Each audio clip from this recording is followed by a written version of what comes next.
विरारच्या हॉटेलमध्ये पैसे वाटल्याच्या आरोपावरून बहुजन विकास आघाडीच्या कार्यकर्त्यांचा राडा। भाजपच्या विनोद तावडे आणि राजन नाईकांना कार्यकर्त्यांचा घेराव। बोटाला शाई लावून पैसे वाटप। संजय शिरसाट यांच्या फोन नंतर पोलिसांनी 2 कोटी सोडले। अंबादास दानवे यांचा आरोप। युगेंद्र पवारांचे वडील श्रीनिवास पवारांच्या शरयू मोटर्सवर सर्च ऑपरेशन। निवडणूक अधिकाऱ्यांकडून तपासणी। पैसे सापडले नसल्याची माहिती। विधानसभा निवडणुकांसाठी उद्या महाराष्ट्रामध्ये मतदान। आज निवडणूक साहित्य केंद्रांवर पोहोचणार। प्रशासनाकडून सुद्धा जोरदार तयारी।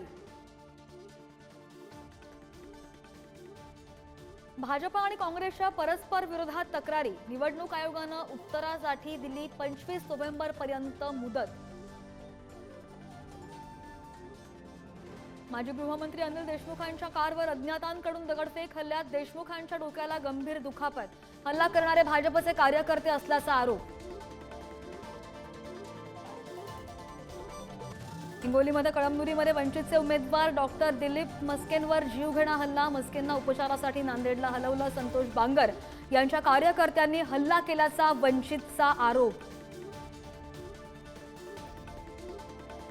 आचारसंहितेच्या काळामध्ये कोट्यावधींची रोकड, मद्य, सोने चांदी आणि अंमली पदार्थ जप्त। एकूण 660 कोटींपेक्षा अधिक मालमत्ता जप्त। 2019च्या विधानसभा निवडणुकांच्या तुलनेमध्ये 5 पट जप्ती।